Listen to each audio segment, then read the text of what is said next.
andar um pouco mais rápido, o problema foi justamente aí. Foi quando eles saíram do Egito. Quando eles começaram, depois que atravessam o Mar Vermelho, mais uma vez, pela mão poderosa de Deus abrindo o mar, e ali afoga o exército egípcio que estavam nos perseguindo, e eles começam a peregrinação pelo deserto.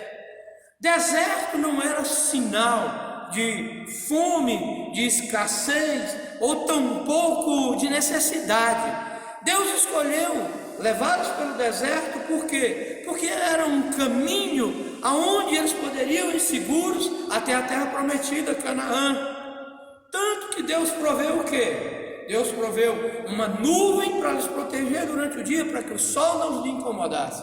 E Deus ainda lhes permitiu o quê? Durante a noite, uma coluna de fogo para os aquecer. Então a proteção de Deus era com eles. Porém, nós sabemos que esse caminho, que seria tão perto até Canaã, que duraria talvez dias, durou quanto tempo?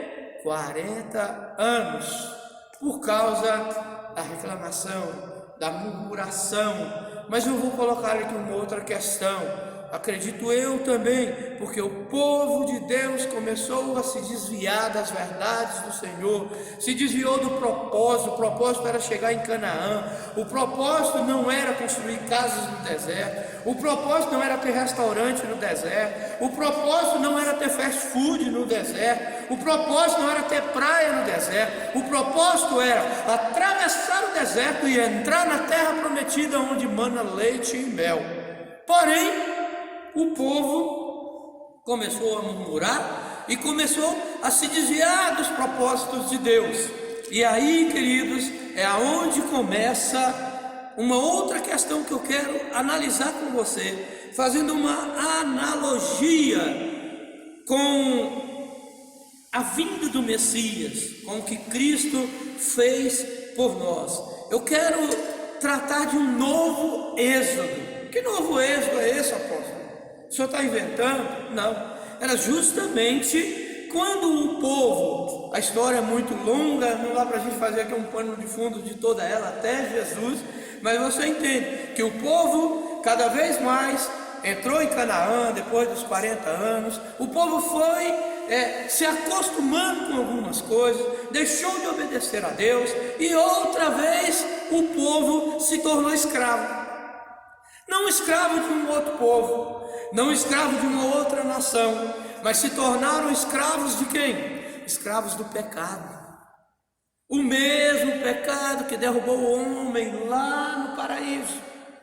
O homem se tornou escravo desse pecado. O homem se tornou dominado por esse pecado.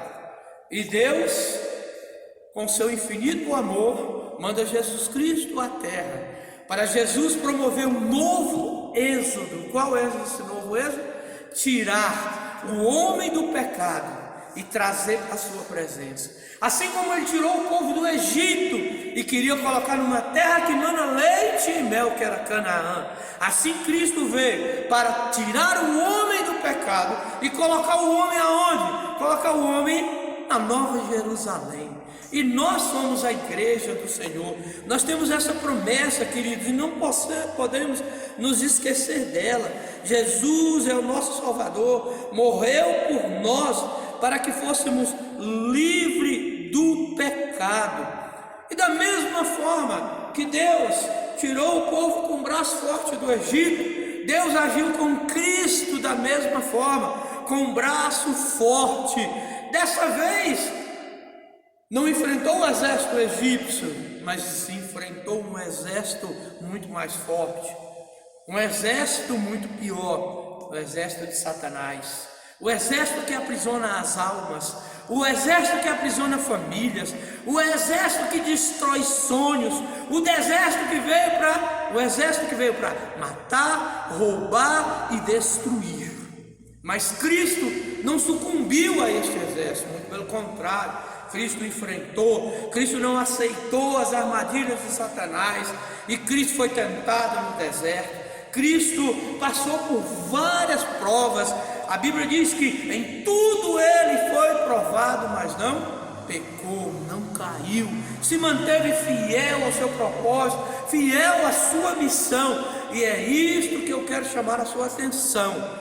Nós vivemos em um mundo onde jaz no maligno, mas nós temos um propósito como igreja, nós temos uma missão como igreja, e não podemos abandonar esse propósito, não podemos nos desviar nem para a direita nem para a esquerda, mas temos que nos manter fiéis a esse propósito. Cristo enfrentou Satanás quando ele morre na cruz. A Bíblia diz que ele tomou as chaves da morte, e quando Cristo ressuscita, nós com ele temos vida eterna. Então, queridos, precisamos compreender isso. Deus sempre quis o homem ao seu lado. O homem pecou lá no paraíso, e Deus já tinha traçado um plano de redenção para o homem, que culminou com a morte de Jesus Cristo na cruz do Calvário. E nós não podemos de maneira alguma nos desviar desse propósito. Queria que você compreendesse uma ilustração. Muitos de vocês são pais, muitos de vocês são mães, têm filhos, e eu me recordo quando minha esposa engravidou. Quando a gente começou a esperar nossos filhos, temos 4 filhos, e desde quando chegou a notícia, estou grávida, ali começou a expectativa, durante 9 meses esperando, para saber como seria, homem, mulher, seria a cara do pai, a cara da mãe, como é que se parecia, e a gente cria expectativas, e a gente fica, de certa maneira, ansioso.